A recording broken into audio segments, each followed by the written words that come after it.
I got an issue. I have an issue with the NBA sports media landscape. So Indiana was given 14 nationally televised games at the beginning of the year.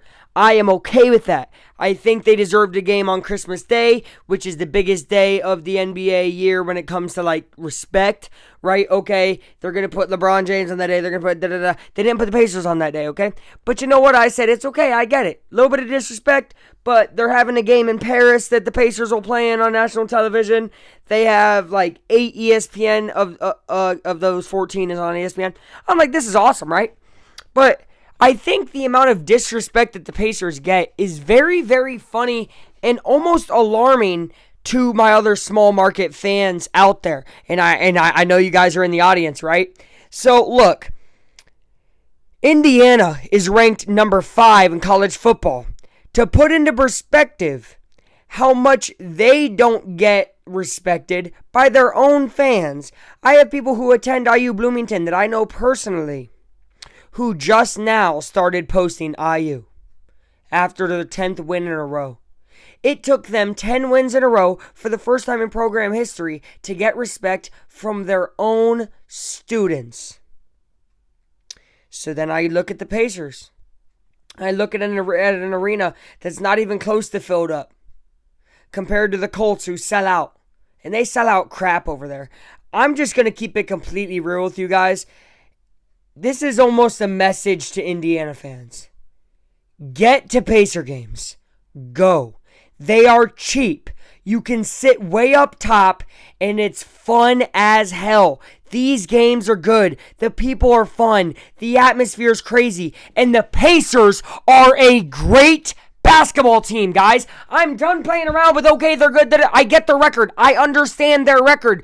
But if the Pacers' name was the Los Angeles Lakers, was the Warriors, was the Knicks, if they were one of those teams and they went on the run they did last year, the amount of nationally televised games they would have is 25 plus, no question. The amount of national coverage they would have is astounding, right?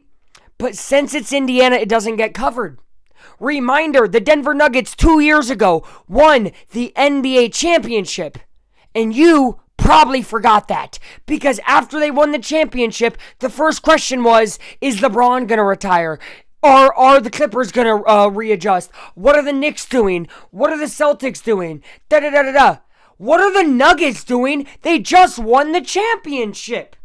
There is an issue with covering small media markets like Indiana. And that's why I try to come on here and give you guys my take. I try week in, week out to give you what's really going on with Indiana. Now, do I adventure outside? No, this is my comfort zone.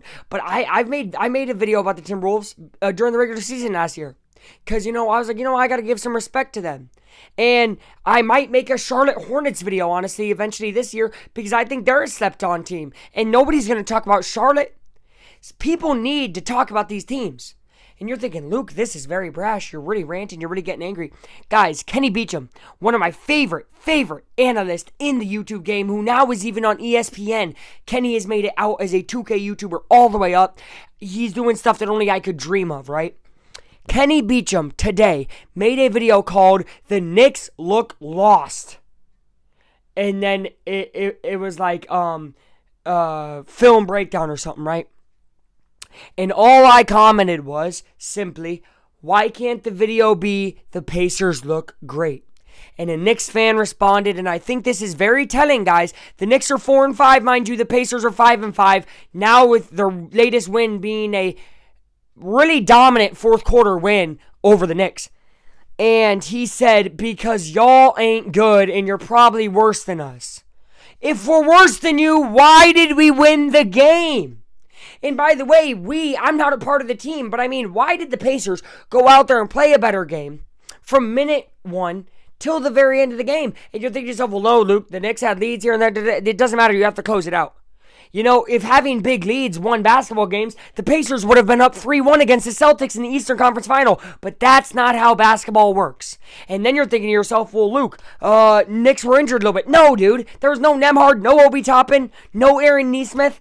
three amazing players out for the Pacers. Three very important players. Two of those guys being the two of the best defenders on the team. And they still had a great defensive performance. So I am here to tell you that this Pacers team is here to stay. It's here to annoy, and it's here to make a run in the playoffs again. Because guess what, guys? Until this team gets respect, and until it gets talked about in the media, I will talk about the little guy. And I will talk about the little guy in Charlotte. I will talk about the little guy in Cleveland. Cleveland's the best team in basketball right now. I don't think they're getting enough coverage.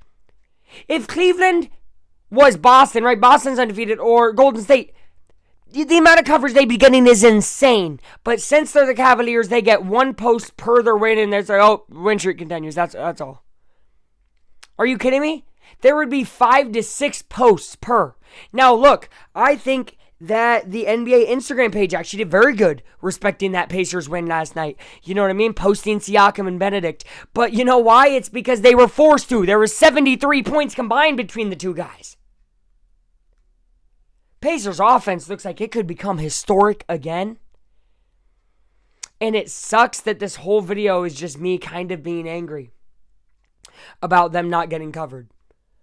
But I just think that this is a message that Indiana fans need to hear. Number one, support the Pacers.